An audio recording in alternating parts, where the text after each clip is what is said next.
Hello, all you creepy crawlers out there, and welcome back to the Blowing Smoke podcast with Kimiko Kusanagi.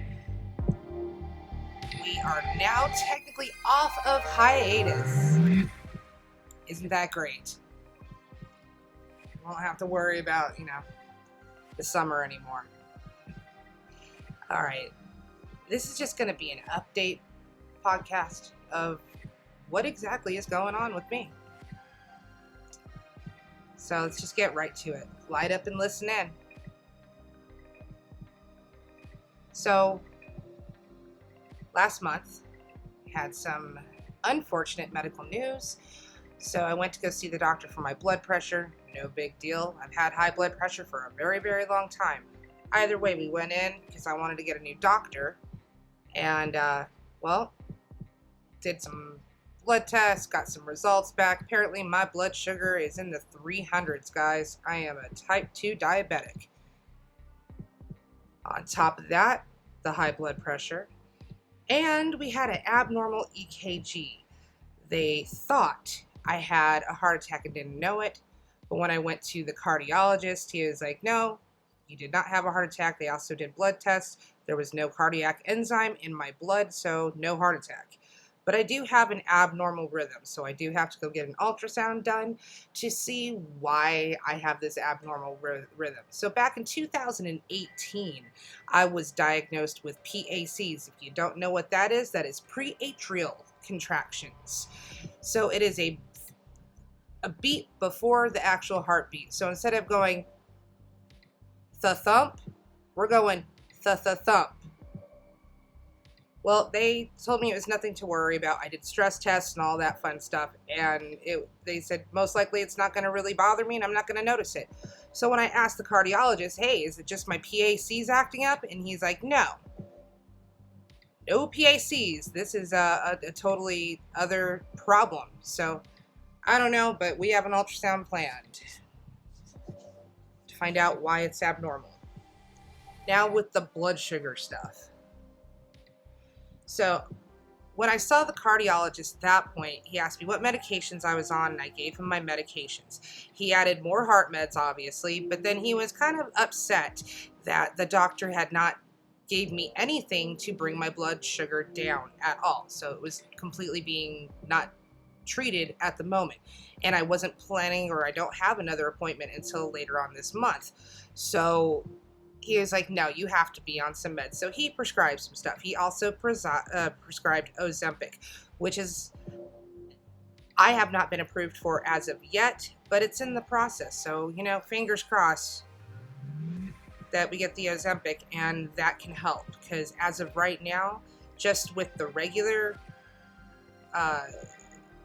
glucose medication for my diabetes, it's not bringing down my blood sugar much at all.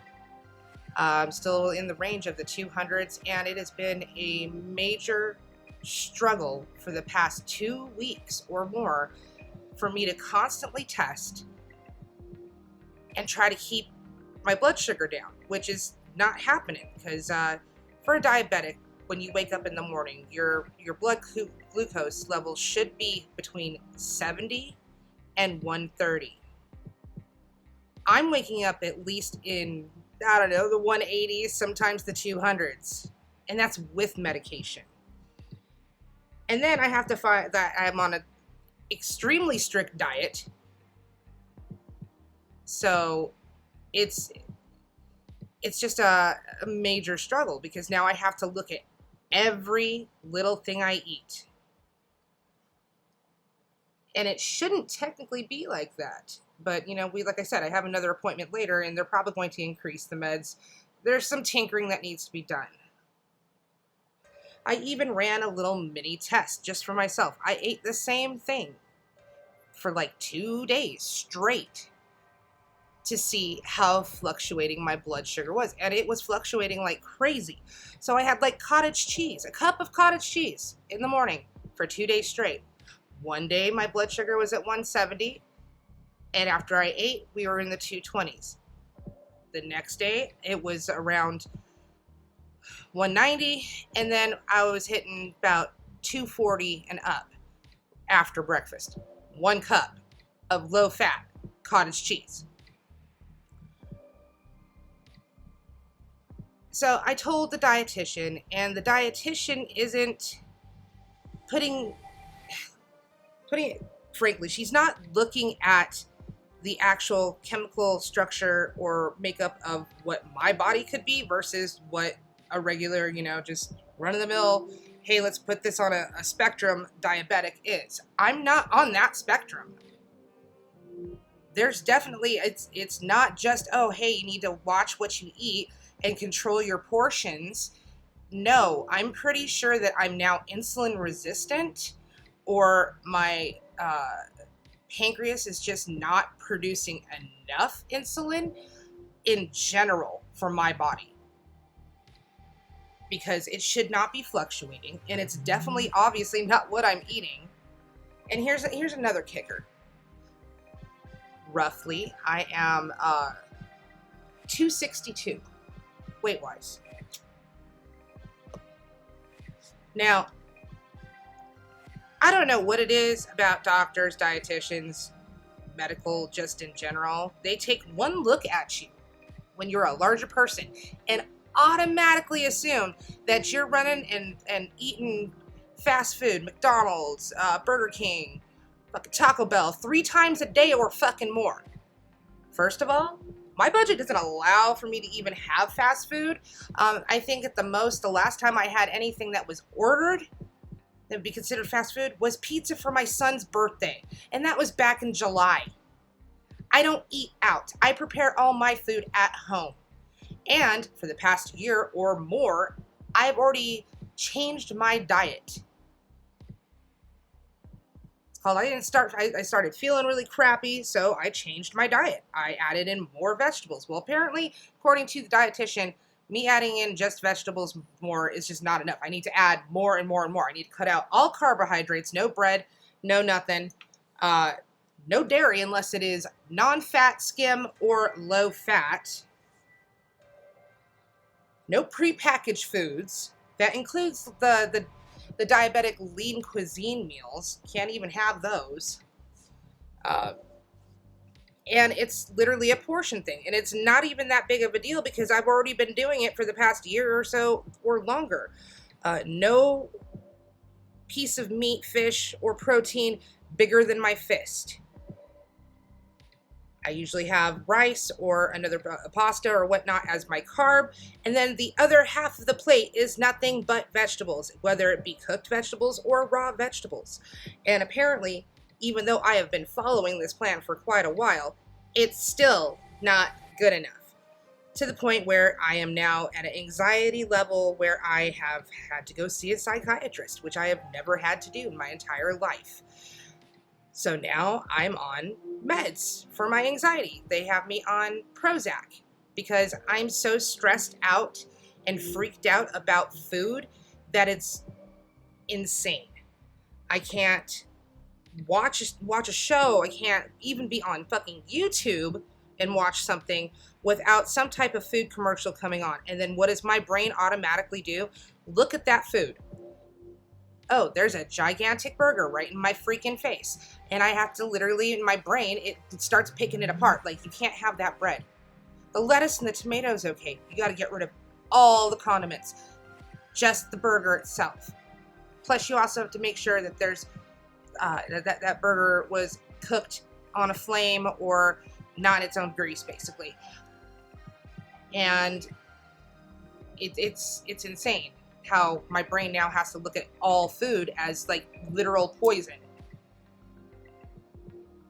which sucks. And then with the Prozac, that is a weight gain. Unfortunately, it can cause weight gain and make you hungry. So it's like a perpetual, my stomach is angry with me and wants to eat food, especially food that I like, and I have to tell it, no, you can't have any of that. You can have a handful of nuts. You can have a rice cake. One singular fucking rice cake. Do you really think that's going to satisfy my stomach? Because it sure as hell is not. And then having to literally prepare food a certain way and portion it a certain way. And make sure that, like, everything that I have, make sure it has no sugar, low sodium. It can't have any, it has to have very low carbohydrates, but yet high protein. This is way too stressful for me. So the psychologist is now going to have a talk with the dietitian and see if we can come up with a better plan that causes me less anxiety when it comes to the whole food thing. Because telling me what I can and can't have, and then telling me I need to substitute all, like, hey, don't have that burger. If you do, you're going to just take the patty, and then I want you to cut it up and then, like, eat it with beans, because beans is a better protein than a wheat bun. Like, modify everything that I eat, which brings anxiety. We have a dinner, my family has a dinner coming up that I'm not even going to go to because I am so anxiety stricken with food. I don't want to be around anybody eating. I don't want people eating around me. I don't even want to look at food. I know I have to have food, obviously, to survive and be healthy, but we're getting to the point where I don't want to be around food. And I definitely don't want to be around people eating. So it's one of those, oh, hey, you want to go out to eat? Like, let's go hang out. Let's go out to eat. I don't want to go out to eat. I don't want to watch people fucking eat. I don't want to watch you eat. Like, no. Not until I can get all this under control and then I'm able to eat like a normal fucking human being again.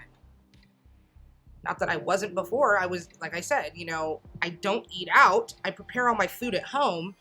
And these doctors and therapists and everything, they're just looking at me like, yeah, sure, bitch. Like, you really don't go running off to fucking McDonald's. I really don't. I do not.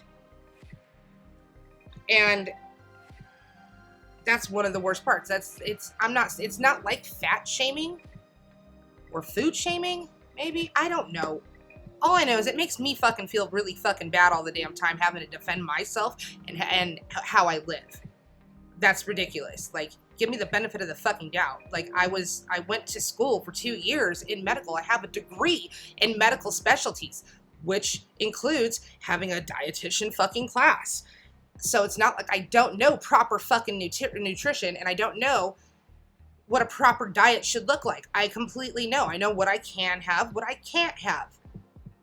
I know what is good for us, what is bad for us. So I'm just really fed up with the level of how stupid they really think I am when I'm not. But it's okay. It's just one of those things where you gotta follow the plan for the time being. Go with the flow.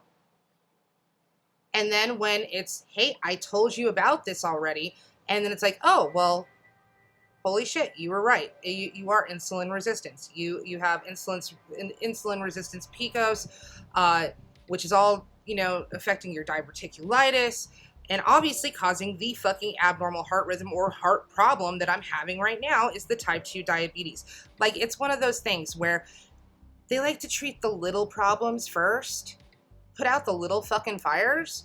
Well, you wouldn't have these little fires sparking all over the place if you didn't take care of the bigger fucking problem in the first place and take care of the big fire. Okay? Just saying. But we're going to get it all worked out. And I'm going to start feeling better. So then I can actually come back to YouTube properly and start working on what I need to work on. I have plans, but I've been on so much medication that I'm so tired all the time, I kind of just don't want to do anything. And it sucks. I have the motivation. I'm too tired. Too tired to deal with it. But we're going to get back on schedule because I'm starting to, getting used to the heart meds, so I'm still perpetually tired, but not tired enough to go to sleep, so I can work with it. And we're going to work with it.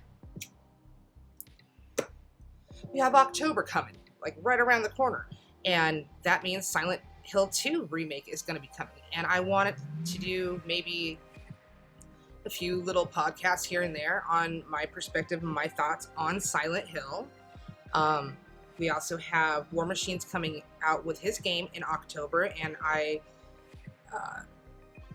totally want to support that. And I'm going to try to have a conversation with him and see if maybe we can do an interview or something before his game releases. I don't know. It's a thought. It's a plan that I have.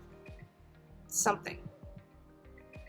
Plan to try to get some more Friday final rounds out. And play some games. But, when you're perpetually tired, you look at a game like, this is going to be a long adventure. I don't know if I'm up for that right now, and I'm tired.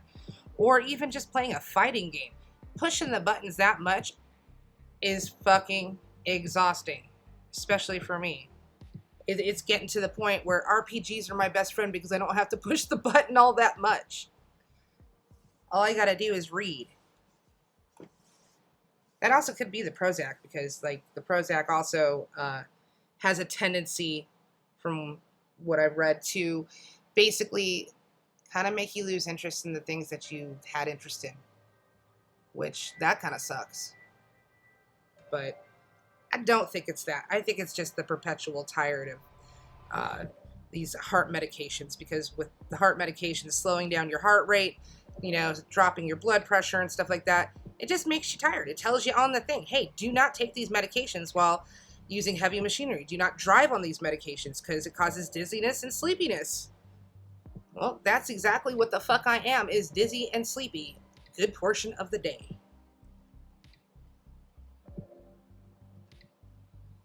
But once again, back to what plans do I have for the remainder of this year, for my channel, for this podcast?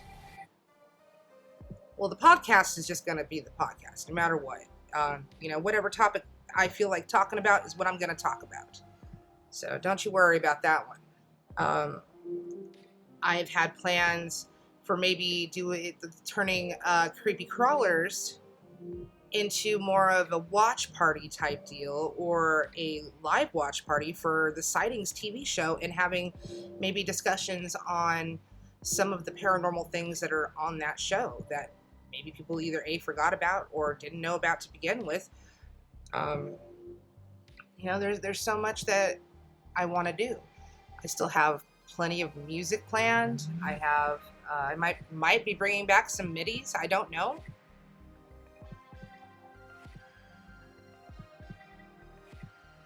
I just know that the summer's over and it's time for me to get my butt back in gear and get back on the horse and get this ready and done. Now, I've done yabbered on here for about 18 minutes, and I'm sure this has just been a very informative podcast for you today. But like I said, this is just an update on what's going on. I'm planning for my next podcast, I think we might do Silent Hill 1 and talk about the correlation between Silent Hill 1 and Shattered Memories, and the perspective of that and what I think of that. Yeah, I think that's what we're going to do. But all right, well, that's it for me. A little piece of wisdom today is the closed mouth does not get fed. So if it's something that you need to talk about, or it's something that you just need in general in life, well, you're not going to get it unless you open your mouth and say something about it, right? All right, that's it for me. And you guys stay creepy like Kimiko Kusanagi, okay? Bye!